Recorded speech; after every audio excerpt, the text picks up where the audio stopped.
আফগানিস্তানের রাজধানী কাবুলে বিমান হামলা চালিয়েছে পাকিস্তান বিমান বাহিনী। বৃহস্পতিবার রাত পেরিয়ে শুক্রবার ভোরের ঠিক আগে সংগঠিত এ হামলায় ভয়াবহ বিস্ফোরণের শব্দে কেঁপে ওঠে পুরো শহর। পাকিস্তান অবজারভারের প্রতিবেদনে বলা হয়েছে, সূক্ষ্ম ও লক্ষ্যব্যাধী এ হামলায় নিষিদ্ধ সন্ত্রাসী সংগঠন তেহরিক-ই-তালিবান পাকিস্তান বা টিটিপি এর প্রধান নূর ওয়ালি মেসুদ নিহত হয়েছেন বলে গুঞ্জন ছড়িয়েছে।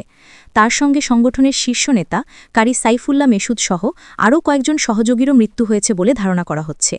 একাধিক সূত্র জানিয়েছে, কাবুলে চলাচলরত অবস্থায় নূর ওয়ালি মেসুদের গাড়িকে লক্ষ্য করে হামলা চালানো হয়। এতে তার গাড়িটি সম্পূর্ণ বিধ্বস্ত হয়।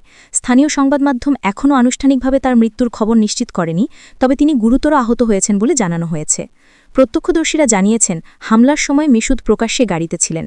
টিটিপি পাকিস্তানের সবচেয়ে বড় সন্ত্রাসী সংগঠনগুলোর একটি এবং নূর ওয়ালি মেসুদ দেশটির অন্যতম ওয়ান্টেড ব্যক্তি হিসেবে পরিচিত। হামলার পর আফগান সীমান্তবর্তী খাইবার পাখতুনখোয়া অঞ্চলে নিরাপত্তা জোরদার করা হয়েছে। ওই অঞ্চলে টিটিপির শক্তিশালী উপস্থিতি রয়েছে। গত পরশু এই অঞ্চলে তাদের এক হামলায় ১২ জন পাকিস্তানি সেনা নিহত হন। এর আগে একই এলাকায় পাকিস্তান সেনারা অভিযান চালিয়ে ডজনখানেক টিটিপি সদস্যকে হত্যা করেছিল, যা সংগঠনের পাল্টা হামলার সূত্রপাত ঘটায়। এই ঘটনার পর বৃহস্পতিবার পাকিস্তানের প্রতিরক্ষামন্ত্রী খাজা আসিফ পার্লামেন্টে বলেন, অনেক হয়েছে, আমরা আর এ ধরনের হামলা সহ্য করব না। তার এমন কঠোর বক্তব্যের ঘণ্টাখানেক পরই কাবুলে ঘটে এই বিমান হামলার ঘটনা, যা দুই দেশের মধ্যে উত্তেজনা আরও বাড়িয়ে তুলেছে।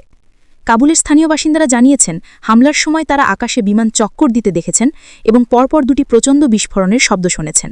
এই ঘটনায় পুরো এলাকায় আতঙ্ক ছড়িয়ে পড়ে, অনেকেই নিরাপদ স্থানে আশ্রয় নেন। আফগান তালেবান সরকারের মুখপত্র জাবিউল্লাহ মুজাহিদ হামলার তথ্য নিশ্চিত করেছেন। সামাজিক যোগাযোগ মাধ্যমে দেওয়া এক পোস্টে তিনি সবাইকে শান্ত থাকার আহ্বান জানিয়ে বলেন, বিস্ফোরণের মাত্রা খুব বড় নয়, পরিস্থিতি নিয়ন্ত্রণে রয়েছে। তবে প্রত্যক্ষদর্শীরা জানিয়েছেন, হামলার শক্তি এতটাই প্রবল ছিল যে আশেপাশের ভবনগুলো কেঁপে ওঠে এবং কিছু জানালার কাঁচ ভেঙে যায়। এই ঘটনার পর পাকিস্তান সেনাবাহিনীর গোয়েন্দা সংস্থা ডিজিএফআই এর মহাপরিচালক লেফটেন্যান্ট জেনারেল আহমেদ শরীফ চৌধুরী শুক্রবার সকালে পেশোয়ার কোর্পস সদর দপ্তরে জরুরি সংবাদ সম্মেলন আহ্বান করেছেন। সেখানে কাবুলে হামলার বিস্তারিত ব্যাখ্যা দেওয়া হতে পারে বলে জানিয়েছে পাকিস্তান অবজারভার।